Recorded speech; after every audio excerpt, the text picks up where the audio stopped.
What's happening, guys? So the last fishing trip I went on, I noticed my motor was acting a little weird. When I was trying to get up on plane, it was kind of bogging down a little bit. I just want to make sure everything's okay with it. Do a compression test on it, check some fuel pressures, that kind of stuff, just to make sure it's all right. Hopefully it's just bad gas. Like I said, I got gas at a station that I never stop at with my buddy Mark. Let's get to ripping it apart, figure out what's wrong with her. First, put on some gloves. Plus, the old Corona's floating around, so it doesn't hurt to keep gloves on you, just in case, you know?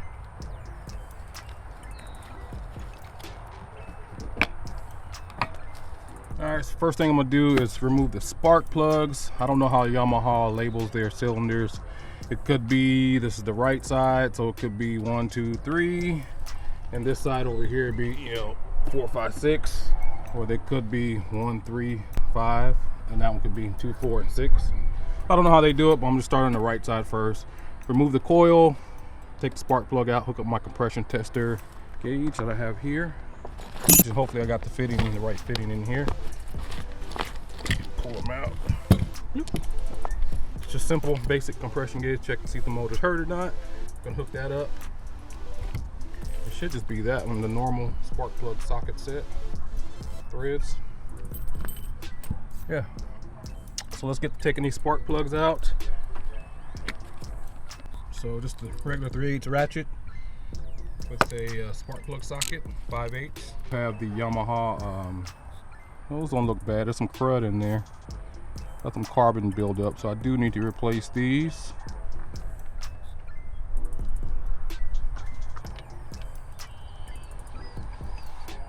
Same thing with that one. It looks good, but I don't like the discoloring on it. See what it looks like. Yeah, see that one's more, still has some reddish on the tip, but a lot of carbon buildup on it too. That's the last one.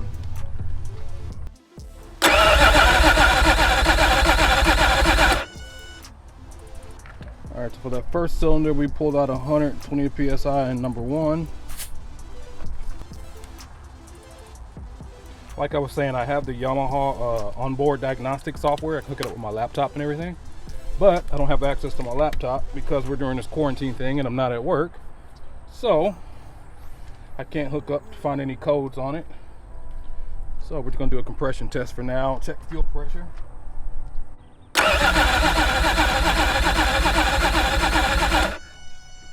Okay.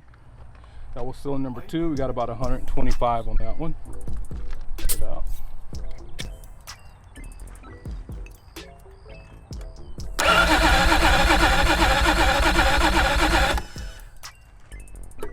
Okay, same thing, about 125 psi, so we're good on that.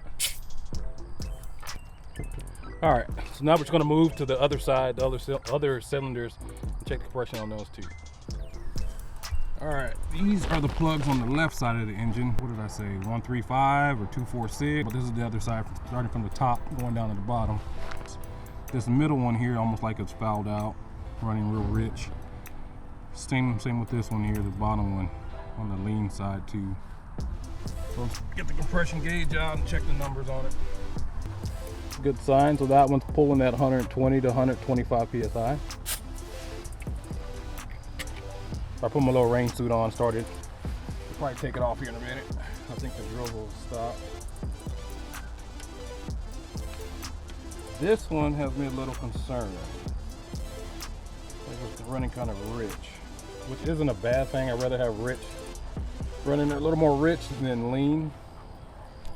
Lean usually means that you're starving for oil and gas. This is a 2-stroke. Usually rich is not burning. It's getting too much, it's not burning, so.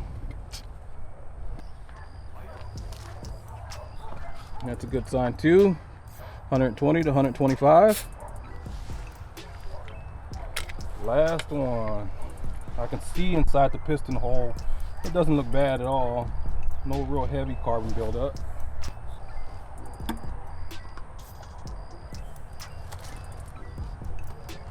Ooh, that's good. So all 6 were in that 120, 125 pound range, PSI pounds. So that's a good sign. So I'm not too concerned about blown head gaskets or piston melting, that kind of stuff. But I do have to worry about, with the Yamahas, is the rings cracking and all that. When you think about that, if I got a ring that's cracked or something, I wouldn't have that good of a compression reading if I had a cracked ring or a broken ring or something like that. So it's kind of telling me I might have a fuel related problem or a coil going out. Fingers crossed. Like I said, I had good numbers on all the cylinders, so that's a good sign, but I still need to figure out some other stuff. So that was step one for me. The next step is to get my laptop, scan it, see if there's some codes in there, something that it's telling me, I don't know. To change out the gas, put some new fresh plugs in it, but I do want to take these injectors out. I'm gonna send them off and get them flow tested, cleaned and all that stuff. There's a homemade way of cleaning them and all that, but I don't want to do that. I want to get numbers back on them, get it done the right way, and yeah, so we'll just go from there, and I'll keep you guys updated on what I find.